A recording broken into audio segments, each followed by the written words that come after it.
Quando la passione dei volontari incontra la creatività di cuochi e sommelier e dove la cultura del vino sposa una cucina che racconta il suo territorio, nasce Golosi e Curiosi, una creazione della Pro Loco di Corbanese.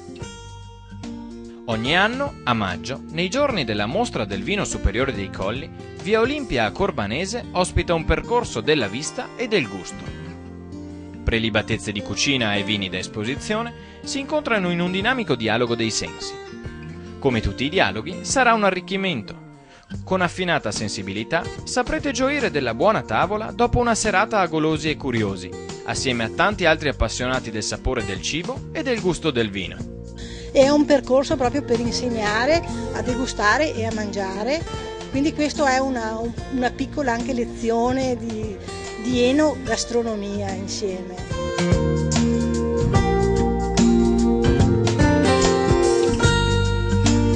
Per Golosi e Curiosi arrivano a Corbanese cuochi trevigiani di talento che compongono un menù basato sulle eccellenze del territorio e sui prodotti di stagione, ma senza rinunciare a reinterpretare, inventare, innovare.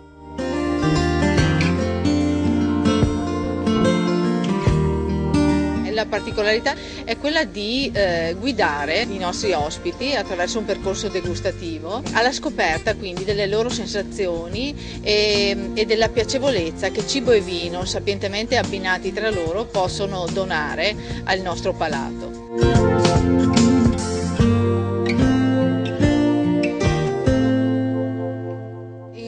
Questa edizione, che appunto è la terza, abbiamo escogitato, è forse l'espressione più corretta, una formula particolarmente efficace che vede appunto la collaborazione di due realtà della ristorazione molto importanti del nostro territorio, ovvero Jacques Cesaro della Cerva di Vittorio Veneto e Susanna della Pietà dell'Albergo ai Pini di Tarzo, unitamente ad una classe dell'Ipsar Beltrame di Vittorio Veneto, quindi con la volontà da parte nostra di creare una sinergia tra una lettura più tradizionale delle tipicità del territorio ed una lettura contemporanea, che è quella che ci daranno gli allievi dell'Istituto Alberghiero di Vittorio, vista la loro età, vista la freschezza del loro approccio alla cucina del territorio.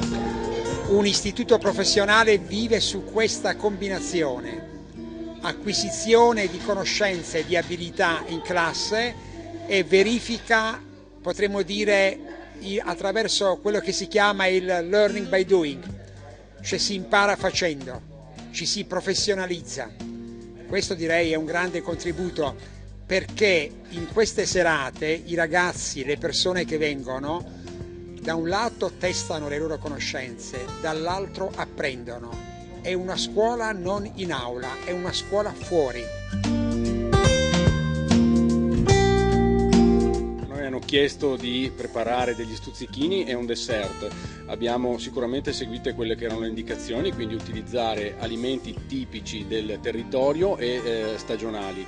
Abbiamo preso dei piatti classici per quanto riguarda lo stuzzichino, li abbiamo rivisitati e proposti in forma, diciamo, di finger food, quindi una presentazione nuova. Io preparo un risotto con i piselli, cosiddetto risi e bisi, che è un risotto prettamente primaverile, una delle primizie che si gustano in questo periodo, e quindi è un piatto molto delicato e fatto tradizionalmente, una ricetta tradizionale. Io porto uno degli antipasti, che sono gli sparagi da rust in conza. Conza sarebbe semplicemente una specie di saor molto leggero, fatto con acciuga, cipolla, un po' d'aceto, un po' d'olio, e poi porto invece la guancetta brasata, che è una guancia molto semplice anche quella, brasata con un po' di vino rosso e bianco. Per quanto riguarda il dessert utilizziamo delle cose di stagione, come il sambuco, come le ortiche, e anche qui facciamo praticamente le preparazioni classiche, un semifreddo e un biscotto arrotolato con la marmellata di ortiche, quindi cose molto classiche e assemblate in modo da renderle più moderne e piacevoli.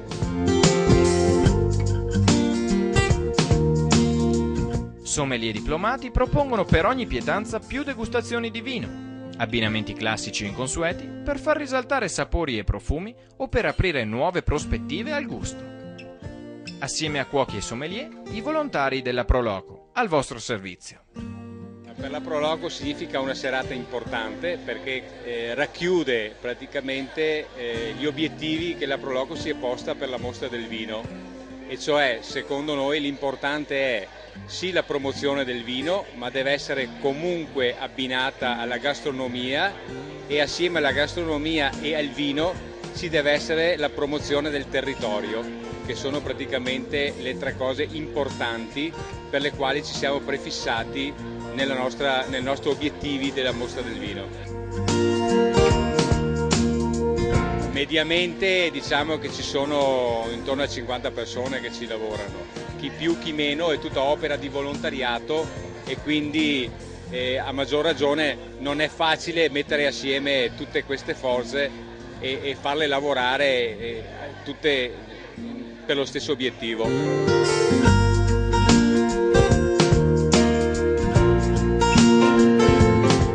La cura degli allestimenti e preziosi interventi musicali arricchiscono l'elegante atmosfera della serata.